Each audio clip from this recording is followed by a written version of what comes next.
1, 2, 3, 4, 5, 6, 7, 8. I believe it's not too late. Together we can change the world. Lay the puzzle pieces out. Wow, well, it is March 14th. It's a Sunday, and I wanted to just share a little bit of kind of a little adventure I had yesterday. My dad had suggested we contact the Bennetts as far as pigs, and so we did a while ago back in the fall. We basically said, hey, we would like 3 of your next crop of pigs, and they're due to be born in between April 1st and May 1st, something like that. So I figured this last week that it was time to check in and see what else was going on. And so Dad and I, we had an unusually warm day earlier in the week, so we took a drive out.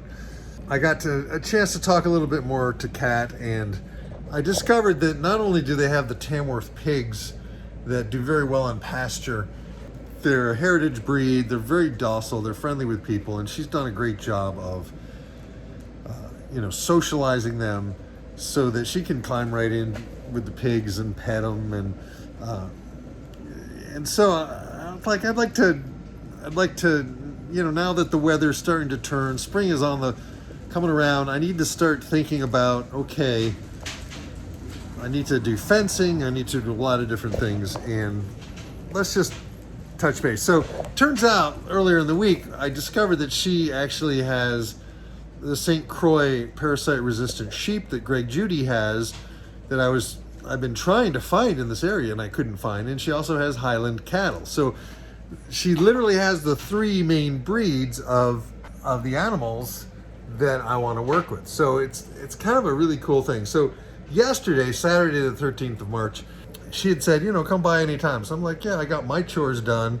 It was a sunny afternoon. It was windy and quite cold, but I figured it'd be really fun to go out and help her with her chores and stuff.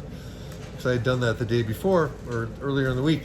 And so I went over and we cut up some beets that a local farmer had given her, like hundreds of pounds of beets that he couldn't get rid of. We cut up the beets for the cows and also for the sheep. And then we took buckets of beets to the sheep, and that was fun. And then we took buckets of beets to the cows, the Highland cattle, Scotch Highlands. Then we moved some hay, mostly for bedding. It wasn't the best hay in the world, but the pigs jumped on it and they started eating it. One of the pigs took it and ran away with a big, huge hunk of hay to kind of line her little bed. And it was a lot of fun. It was really nice to get out. Having been a year in quarantine, it was really nice. And since we were outdoors, I didn't have to wear a mask, and we kind of kept our social distance, blah, blah, blah. But I wanted you to see this video, and I also want to talk a little bit about why these 3 particular breeds are of interest to me. So I'll talk about that a little bit after you get to see the animals, so you know what I'm talking about. Here we go. Boom.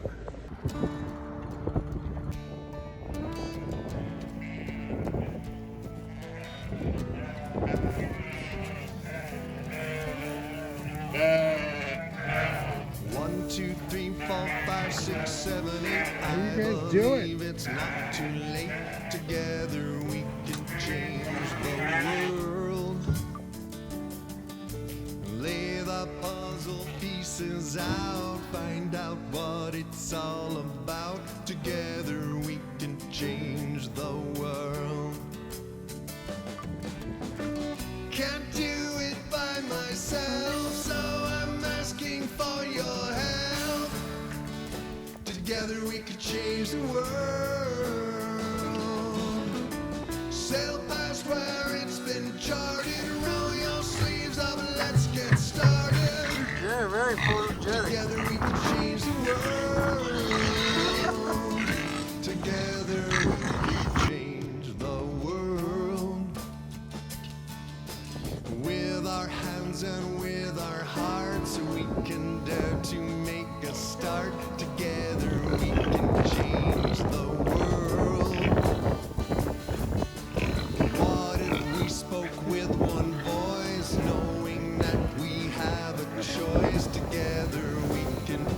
change the world.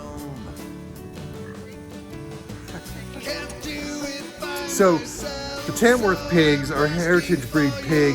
They're docile. They can live out on pasture. Cat Bennett said at one point one of their pigs got away and didn't show up till 6 months later and was doing fine. It was living in the woods. Like, pigs can live in the woods if you get a heritage breed that can do well in that situation, right? The pink factory farm pigs might not be an ideal choice, right? So Tamworth pigs, that's going to work for me.